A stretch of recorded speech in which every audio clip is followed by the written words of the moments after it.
So he has been working as a DevSecOps engineer, and he's currently working on cloud, creating security controls and then automating them. He has spoken at various conferences such as Grey Hat 20, RootConf, Data Privacy Conference, BeerCon 2, and also at some security communities like Null Bangalore, OWASP Bangalore, Binja Talks, Hackers Meetup. He is also the chapter lead for OWASP Ranchi. Please welcome our guest speaker, Ayush Priya. Thank you guys for having me.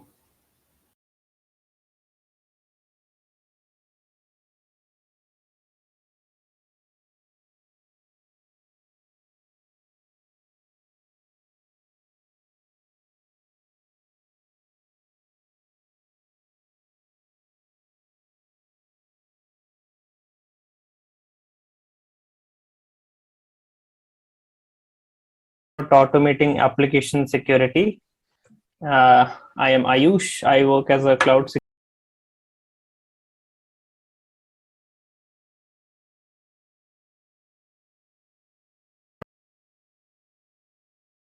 I'll be talking about automating application security.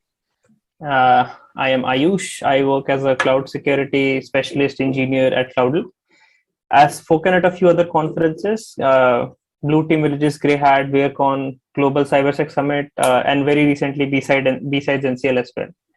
And in my free time, I also volunteer as a co-lead at OWASP Ranchi. So let's begin.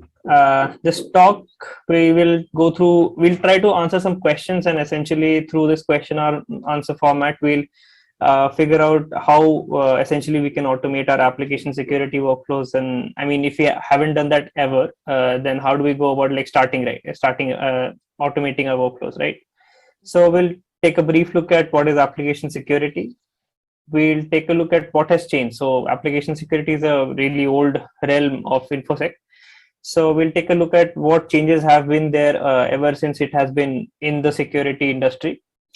We'll take a look at how we will utilize these changes to our benefit, essentially in this particular case to automate AppSec workflows. We'll take a look at a demonstration, and then we'll answer a few questions such as like why change what already works, right? Most of the companies would already have an AppSec workflow. We'll take a look at what we can and cannot automate. And finally, we'll take a look at some conclusions that we'll derive through the course of this talk. So let's begin. What is application security? This is the Wikipedia definition, but in the simplest form, any action or process that is developed to increase or enhance the security for an application is application security, as the name suggests, right? And because there are a lot of places where we could start looking at security, it's prevalent in many stages of the SDLC or software development life cycle. So you could start application security work in the design phase itself, or the development, deployment, maintenance, upgrade. So all phases, different kinds of processes can be included, which would essentially enhance the application security posture for our products, right? So again, essentially it's developing preventive measures so that our applications remain secure over a period of time, not just when we are launching or developing them, but like iteratively we add security measures to enhance their security posture. It can obviously be included in various stages of SDLC.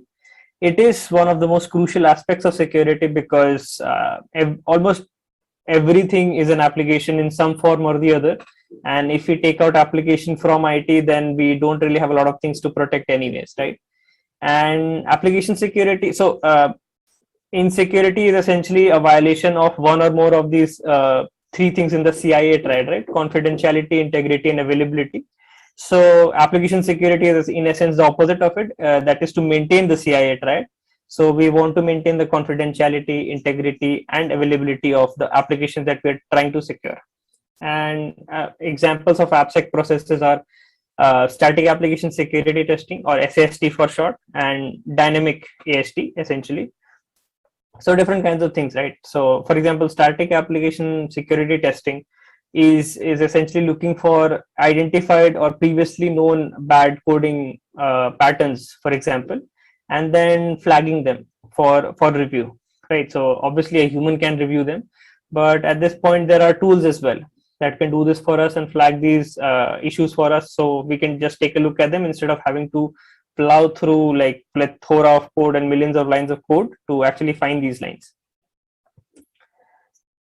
What has changed now? As we talked about, I mean, ever since computers came into existence, applications came into existence, and with that we obviously eventually figured out that we need to secure these applications. So we have decades worth of experience on different kinds of bugs, finding them, exploiting them, defending against them, and identifying them proactively, right? So the first thing that has happened over the years, that we have been able to consolidate this experience of different kinds of bugs, security issues into databases like NVD, right? So the collection of these huge databases of these different kinds of security bugs allows us to do a bunch of things. First of which is classification. So because now we have a lot of data about a specific kind or class of bugs, we are able to classify these vulnerabilities into different classes, right? And in different kinds of classes as well. So we can, let's say, for example, segregate them on the base of severity. So an RC, or a remote code execution, is a severe or critical issue as compared to, let's say, self accesses, right? So that's one way to like classify vulnerabilities. Another way is to like club them together into similar class of vulnerabilities. So for example, excesses can be reflected, excesses can be stored, can be self excesses, right? But all of these fall under the criteria of excesses bugs. So this classification also allows us to group these together because they share some certain characteristics which we'll use in the next step, which is standardization of testing procedure. Now, because we have a lot of these bugs, we have seen a lot of them, we have a lot of examples of these bugs, as well as the steps to actually reproduce and probably exploit them at this point as well. We have standard processes around testing them as well, right? So the simplest example that you can think of for, I guess, for all of us security professionals would have been like adding the single quote at the end of a parameter and getting an SQL error, right? Which essentially tells us that there's a SQL injection vulnerability present in the endpoint of the web page that we're testing. So that's like the most basic thing that we can think of. So someone coming into this industry for the first time, and the first thing that he will try is obviously take a look at, for example, SQL injections, and the first thing that he'll probably read in any blog or any kind of material that he'll find around SQL injections is to add that code. And even though that's now like not ever used at all, but to like begin into the process of actually thinking how this issue exists and how to exploit it, every blog still mentions it, that why adding that code actually breaks the whole let's say this SQL statement, and how does things work from there, and then they go into more sophisticated classes of these SQL injections. Now we have a standard way of testing these issues, be it SQL injections, excesses, or a whole bunch of other vulnerability classes. These steps, depending upon how complex or how simple they are, allow us to consolidate them into let's say tools, right? Because these tools and frameworks are nothing but like code at the end of the day. And the simplest definition I think that we've all come across in our engineering is that a program or code is nothing but a predefined set of steps that perform an action, right? So this action could in the end also be for testing or provide like pursuing security testing. If we take the most simplest example, any URL, if you are trying to test the most vanilla case of SQL injection, right, adding that quote at the end. So we could simply write a Python script, take a URL, the endpoint with the parameter as an input. As a string operation, we just add the quote at the end and make a GET request to it, right? And if the resulting response that we get contains the word, let's say SQL or some sort of an error, then we know that this is a vulnerable endpoint, right? Endpoint vulnerable to SQL injections. This is the most basic case, but this is what the tools and frameworks that we have right now are built on top of, right? They take these steps that have been defined, irrespective of how complex they are. As long as they're well defined, they can be coded, and hence we can just use these tools instead of having to manually take this work up. Really good examples of these things, SQL map for example is the tool if to go to if you're using SQL injection at this point. And I mean, you just point it to the endpoint and like sit back and have your cup of coffee, right? SQL map is the most comprehensive tool there is to like test SQL injections. Then we have Snyk also, which is like more proactive. You can it has a bunch of other integrations that you can directly, for example, connect to your GitHub repository, your accounts and stuff, and it will proactively like give you a dashboard of these things. And last but not least, the advent of DevSecOps. So DevOps itself is fairly new, right? But DevSecOps is like even the newer or the more cooler thing, or the buzzword right now. This is essentially the path to shifting. When we say the code shifting security to the left, essentially including security to the more earlier stages of software development, as compared to it being the afterthought. So typically a pen test happens when an application has been developed, right? And even if it's not in the production environment, but a good chunk of it is actually built, right? And fixing a bug in a production software or even a software that is developed, an application that is developed, is way higher as compared to if you could find that same issue in the design stage, right? Or the conceptualization of that application in that stage, and then you could add a fix there itself, and then you develop the application.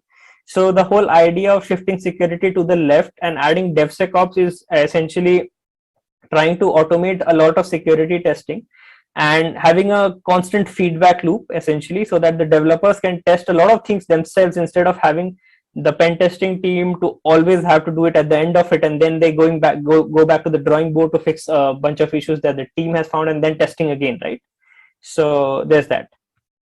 Now coming to how to utilize these changes. So we figured out there's a bunch of changes. We were able to consolidate them, classify a bunch of things, and even create tools out of these things, right? But for someone who's new or someone who hasn't automated anything at all, especially in the security scenario, how do we go about it, right? My personal opinion is that you should not at all look at automating everything, right? Because since we are beginning, we are prone to committing a lot of mistakes and assuming a lot of things, and assumptions are like the basis of most mistakes that we can like essentially do. So what I suggest, or how we do it typically, is we take up a scenario or a problem statement, right? We understand the context.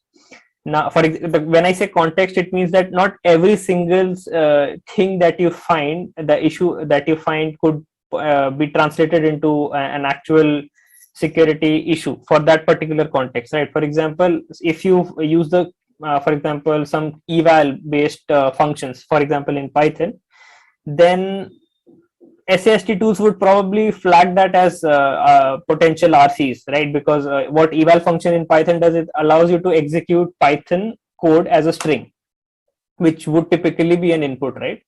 But for example, if that was not a user control string, then it's most likely that it's not essentially a vulnerability in this case. Yeah, but because SAST tools are not smart enough to figure out, I mean, that context, that it's not a user control string, so they'll still flag it, right? So something like that, essentially, to understand the context of the scenario and take a scenario at first, like one single scenario. Then we create a standard process for it. Like when I say standard process, again, I mean for security testing. And I mean, you can take these steps and do it for most things that you want to automate for DevOps or in general. But here we are talking about security. So when I say standard processes, we are talking about a standard testing procedure for a particular bug, right? Drawing back on the SQL injection example, for example, our process could be adding a quote at the end of the URL with the parameter. And when we hit enter on the address bar, if an SQL error comes up, then we know that this is a potential SQL injection vulnerability that we have just found, right? Now that we have created the definitive steps to do it, we want to test it, right? We want to test our hypothesis if we are missing something. For example, if there are multiple parameters, then just adding it at the end of one does not work. We would want to test both of them, right? So we want to test these processes, so to essentially to sieve out any assumptions that we have made, and our process essentially be robust, right? And then the next step is to automate it. So now that we know what we need to do, let's say for multiple parameters at the end of it, we just want to add a code. So we could simply take up an endpoint as an input in our code, figure out the parameters, add the code at each end of each of them individually, make requests, and if we get a SQL error at the end of it, we have figured out a way to identify SQL injection, right? Now this is when you want to write your own code, right? Because we have already looked at that SQL map exists. So instead of using your own code, we can simply replace our code at this point with SQL map, right? And we just pass that as a parameter. How do we pass that is now your choice, right? It could be a SQL command. If it, for example, if you're using Jenkins, it would simply be a bash command. If you're using some form of automation with, let's say, Bitbucket pipelines or GitHub Actions, you could add a command there. You could use Python scripts, a whole bunch of things. But the idea is now that we have a process, that now that we know what to do, we can automate with our choice of framework, language, or whatever platform, whatever we want to choose, right? And then iteratively we move on to the next scenario, instead of trying to automate everything in once at once, and then if it breaks, then we have hell to pay for. So I have a really quick demonstration about how we can automate some simple workflows, which is essentially secret scanning. Secret scanning is nothing but the process of finding secrets that are already embedded in code, committed secrets in fact.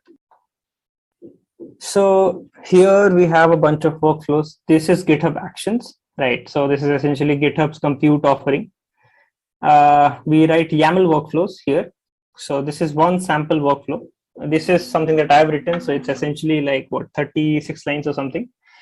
Here we are essentially installing a secret scanning tool called Get Secrets by AWS Labs. And we provided a bunch of signatures, right? So if you look at the different sections, it's essentially we install Get Secrets on the compute. We run the scan essentially with the tool. And this long looking line is essentially me fetching the signatures from a, what do you call it? GitHub gist, right? Which are like excess of patterns that I want to search for. And then I just scan this particular repository where the code flow is running. And finally, I just upload the report, whatever the report is, to the workflow itself. And we'll take a look at where this report gets stored and why GitHub Actions is one of the most cool things that you can start working on if you're looking at automation, for a bunch of reasons. We'll talk about them. So there's the workflow. We'll take a look at another one.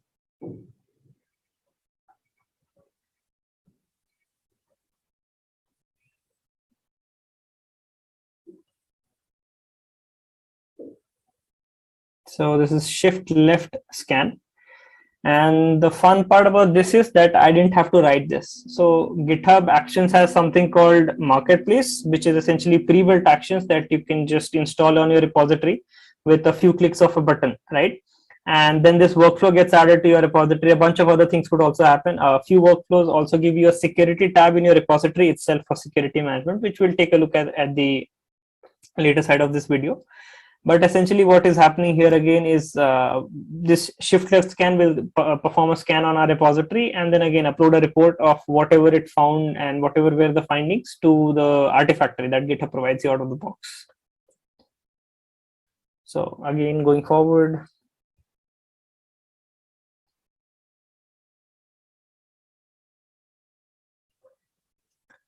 Now let's move on to the Actions tab. This is where you actually get the run of the workflows.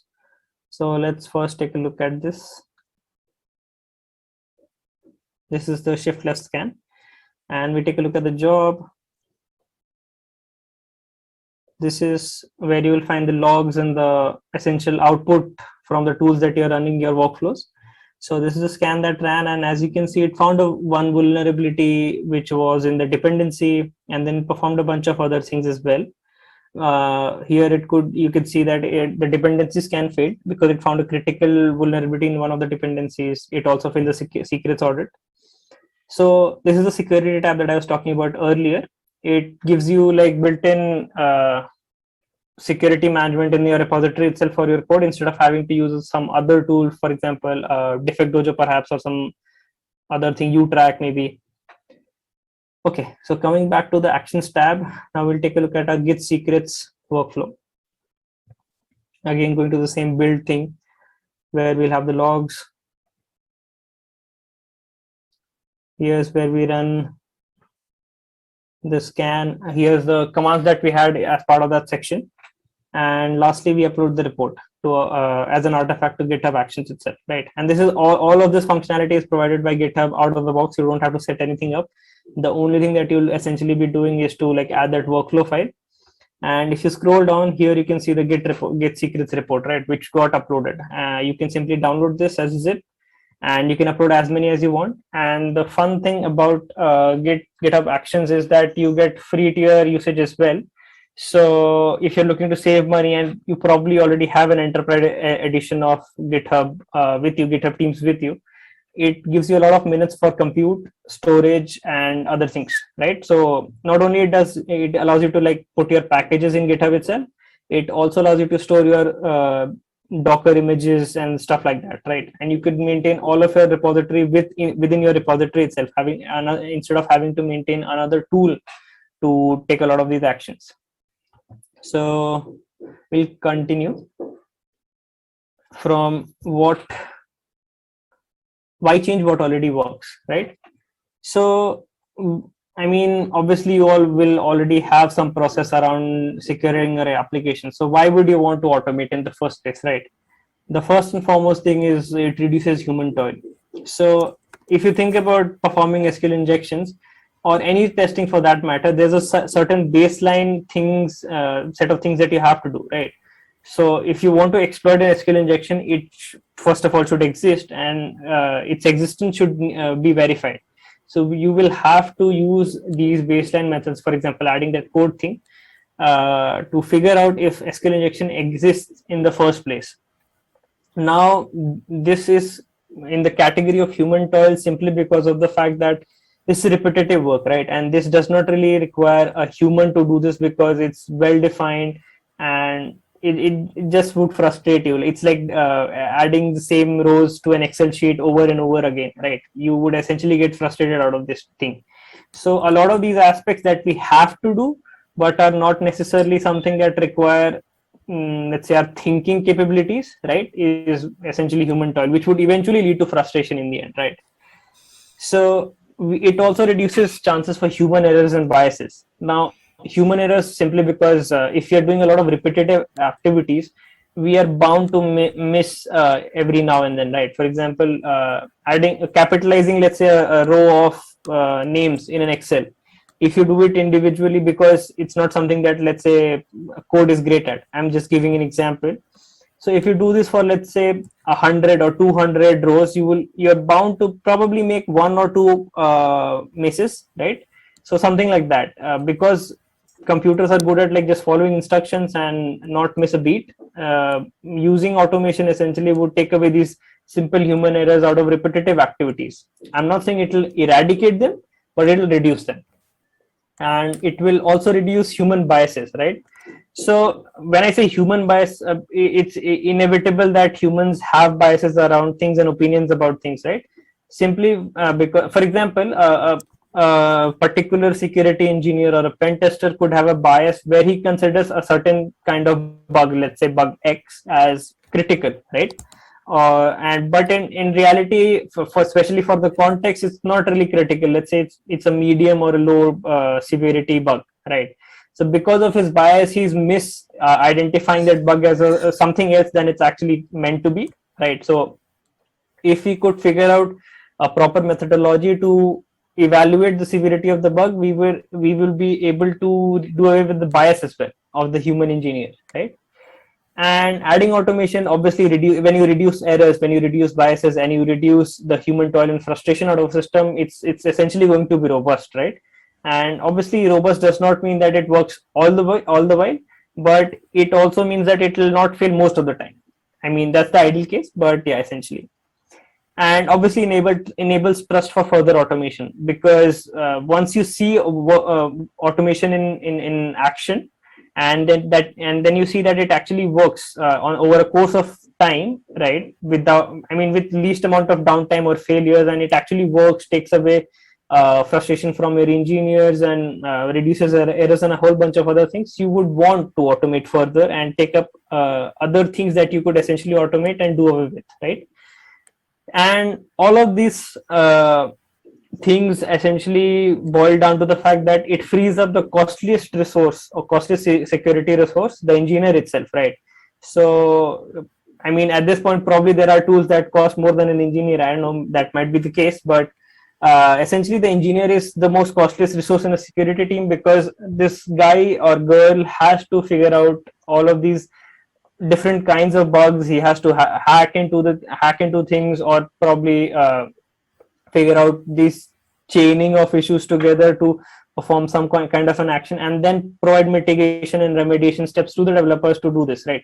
But if he's doing grunt work, because all of these engineers and most of us are on a tight deadline for the most part of the time, uh, having this engineer doing things that are repetitive, essential but repetitive, just is taking away from the time he could have spent on figuring out more complicated or sophisticated bugs, or been exploiting or doing more research, for example, right? So adding automation does a whole bunch of benefits, but the most beneficial part is that the fact that engineer gets more time to figure out more complicated or sophisticated bugs. So what can I automate, right? What can you automate when you're starting out? So a whole bunch of things, obviously, but in the context of security, so security testing. Now, when I say security testing, I do not mean that you can do away with your pen testing team and pen testing procedures. I mean that you can take away grunt work from their end, right? So low hanging fruit, especially. So we have tools, we have frameworks at this point in our hands that we could just use in our workflows. Use a, I don't know, CLI tool or something that could essentially test these low hanging fruits, be it SQL injections, XSS bugs, or some other things as well. And then essentially the security team can either manually just review the reports that this tool generated, and focus on other special bugs, and test it more in a human way, essentially, to figure out more complicated bugs. And it also aids with the fact that with this knowledge at hand already, for example, if the SQL injection exists and the tool, for example, SQL map, could give us a list of endpoints that were affected, or the kind of SQL injection that it was able to get for us, right? The engineer could take up where it left off, and essentially start from where the tool left off and do more complicated things, right? For example, it could lead to an RC through database, or some admin level stuff in the compute that we're talking about through the database extension and stuff like that. Next, we have reporting and alerting of issues, right? So this is simple enough. I mean, as soon as you can find it, there's plenty of integrations out there, be it Jira, Slack, even Defect Dojo, say standalone tools, where you could send this data to as an API request or whatever, and then it will essentially show up. And Slack essentially makes it really easy. So most people would, I guess, prefer using Slack, and just sending this test in a formatted JSON to Slack would give it all the information that you'll need, essentially, to be alert about things that it's identifying in your Slack channel itself. Then we have vulnerability management. So if we can report an alert on these issues, we could obviously add them to Jira as well as Defect Dojo, whatever your security management tool is. And for something that we just took a look at a little before in the GitHub Actions thing, you could simply have a tab, and that will have all of your issues that GitHub Actions itself identifies, and manage it from there. We can automate a lot much. I mean, there's a lot of things that we can automate, but these are a few good places to start off with, because these tend to have a lot of toil related work that essentially take away a lot of time from the engineers themselves to do actual ingenious work. And once we have a lot of these things in place, then we can obviously take a look at further automation, and take a look at what other processes that, let's say, aid or enhance the security, and what amongst those processes can be automated as well. Now, knowing we can automate is good, but we should also know what we cannot automate, or at least not straight away. So unstructured processes, because simply because we took a look at, I mean, we defined essentially automation as a program or a tool doing a certain set of steps that are predefined. So by that definition itself, if the process is unstructured, if there's a lot of dilution in the decision making, right, then essentially it's not a good candidate for automation, and we'd probably want to look at some other thing to automate first. Then testing for sophisticated class of bugs, right? I mean, tools are good at finding one of bugs, right? But they are still struggling with, let's say, chaining these vulnerabilities together. So for example, a stored accesses maybe could lead to RC on some remote user system or something like that, right? But obviously a tool will not be able to perform that. We need a human to do that, right? So testing for these sophisticated bugs, figuring out if vulnerabilities can be chained together to perform some other kind of attack or something, or escalate the kind of attack or severity of the attack that we're doing. That's also something that it's not really in the wheelhouse of automation right now. And essentially any process that requires manual analysis. So a lot of these tools will, for example, give you false positives, right? And if a human has to take a look at them at the end of the day, so that's not completely automated, to say the least, right? But the good news is that partial automation is still a possibility. So we can still automate processes that are part of these unautomatable things, right? And do away with a lot of grunt work perhaps, but not the whole process itself.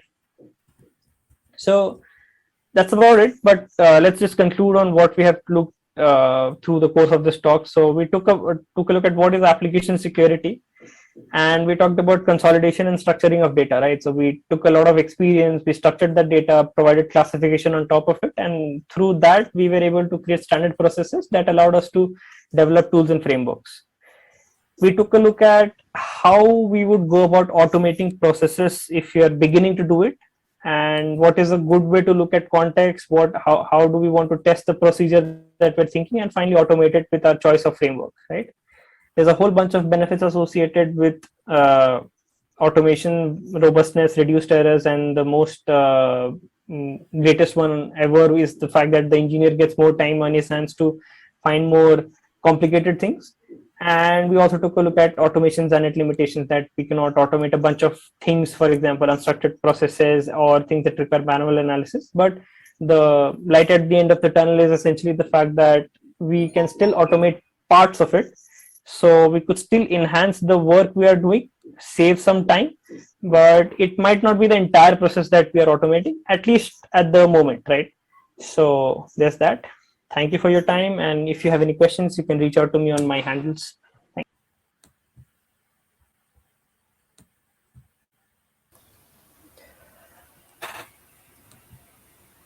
Thank you, Ayush. That's a wonderful insight. Sure, thanks Neil. Yes, yeah, it was really great presentation. Considering the world we are living in currently, where there's so much to secure, so many apps, security faces to handle in given org. So we have some good comments in the chat, and also there are some questions. Like what somebody's asking is that, yeah, Meet is asking that what's the best practice for securing connection strings, like normally people rely on, say, if you're using Microsoft environment, then in IIS, whatever you put in web.config, they automatically gets secured. But what's the best way to encrypt that kind of sensitive data? uh, it's a, again, like a contextual question. It depends on how you're using that string in the first place. So some people prefer using like something like a config or a JSON file that gets packaged along with your application during deployment. Some people store it in a separate thing altogether, something like Vault, or let's say a secrets manager that's given to you as a service through AWS or GCP. And then your code essentially has just one secret that allows it to fetch other ones that are present in the security of these cloud providers, right? So it depends on your context on what you'd want to do, but the best way I would suggest is to like put it in a cloud provider's security, and then just maintain one of these what do you call secrets. Essentially, in the worst case of a breach, you'd only have to revoke one, and then you could like protect the others. I'll still suggest you rotate the other ones also, but the revocation part of it is easier, instead of having to like then figure out what all credentials were there. And then it's also easy to maintain, right? Your code could simply be just put in different places, development, all of these different stages, and it could just use a different key to like fetch different secrets, right? And you wouldn't have to worry about packaging different kinds of credentials in different environments through different pipelines and so forth. So there's that. Yeah. Yes, I think yeah, secrets management is a very big thing considering I think the Wells Fargo had got hit that way where Right. somehow all the configuration was out open, no encryption, and developer just promoted the code to prod, and they had not thought Yeah, of key vault. I think the yeah, Hobby Lobby is currently get this yeah. kind Hobby of Lobby is issue. also had in US is a retail chain that got impacted. Right. Another question that we have is that Igor is asking, can you suggest any tool for scripting? From my side, I would say, you should use like PowerShell or Python, whatever it is. But if you can Yeah. have some, So again, like Dhaval said, by tool, I'm assuming you mean some sort of like some programming language or like the yes, looks equivalent. like yes, yeah. Yeah. So yeah, PowerShell of course, or Bash if you're like good with it and if you want to explore. But Bash is a little tricky if you're using inputs and stuff, and then you have to like think about also to not put in something vulnerability through your Bash scripts. I mean that goes for like all kinds of automation that you'll put in, but Bash because it's directly running on the system itself, right? Because if it's Python or something else, you could probably run it through some sort of like an SAST process that we talked about through the talk. But Python, Bash, PowerShell essentially like cover up most of the things.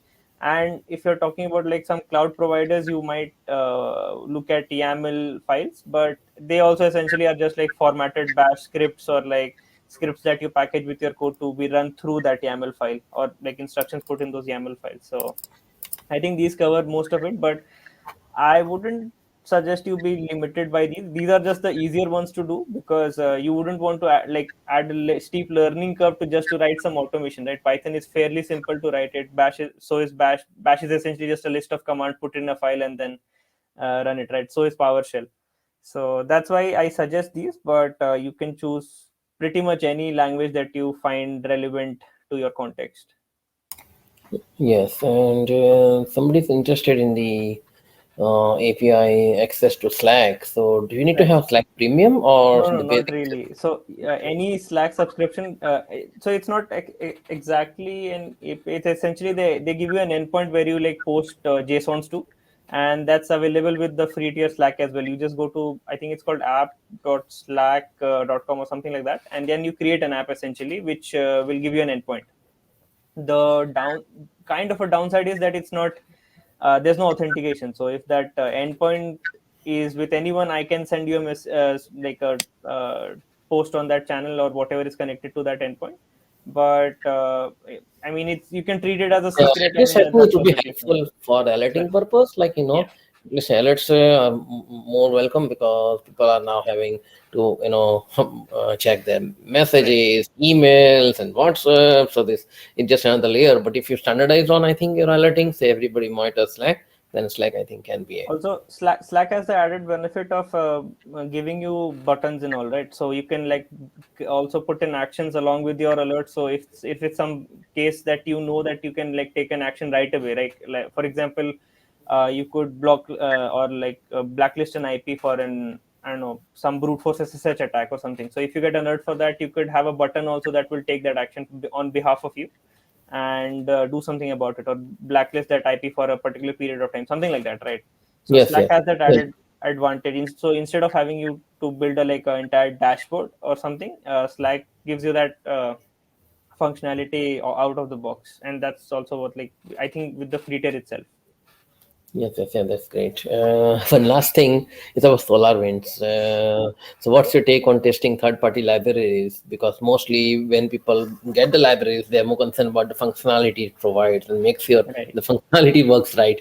So, how to handle black This hole? is the tricky one. I mean, how do you judge a bug before you know it's a bug, right? Yeah, it's Something like of that. that Yeah. sort. So that's where the R&D process come in. Maybe if you like free up time through automation that we just talked about, you might be able to find these bugs, because then you'll be looking into these third-party libraries. But for the most part, like there's no 100% security ever, right? So we essentially draw like a security border at some point, and we say that okay, fine, we are going to trust this person. So like Yeah, just I the think same way that then yeah, it's we more trust like behavioral AWS monitoring. with our content, we are essentially trusting these guys, SolarWinds or like any third Yes, party, yes. even like a random package, npm package or Mhm. Python package that we pick. We probably don't check them Yes, for yes, yes. like issues, Yeah, right? it all evolves, actually to the like then behavioral analysis of the application itself, the service Right. itself. It Yes. is doing something different, but that then will try to catch a lot many issues at once. But yeah, just behavioral of the service itself. Right. Yeah, and so I think that was it. By the way, it was very nice of you to give the live example with taking us to the GitHub and making people aware that you can also get your help from marketplace. So it was really helpful. Over there, the practical help. We have a couple of students on the platform, couple of founders and infosec professionals. Many know about this already, but many people don't know. So this will help them, brainstorm the automation part and. I think people should also, I read somewhere about the metrics that, yeah, I think people should have their own organization level metrics because, once you start measuring your gains, it is going to help you Yeah. eventually. Yeah. Totally. So yeah, I mean, the benefits of putting in any kind of automation are only like actually seen when you are looking for them, right? Because just saying because we put in automation that will save us time or is actually helping cannot, like, it's a superficial thing. It's like subjective, right? Someone might say, "Okay, we just spent so much time to like write this automation. We could have just sent that email instead of writing a Python script to do it, right?" Right, right. So it depends on whether it actually helps. So as you said, Dhaval, like it's important to like actually measure with predefined metrics on how we know whether an automation or any kind of process that we put in is actually helping or not. Yeah. Yes, yes. Yes, Ayush, thank you very much. We will forward you any more questions if we get through Sure. audience, but we would also like to invite you to our SMBN founder talks, where you can guide people from this because they are more have like sort on resources. So I think automation is gonna greatly help them. But it was very wonderful presentation, and thank you very much for coming. Thank you. Thank you for having me. Thank you, Avish.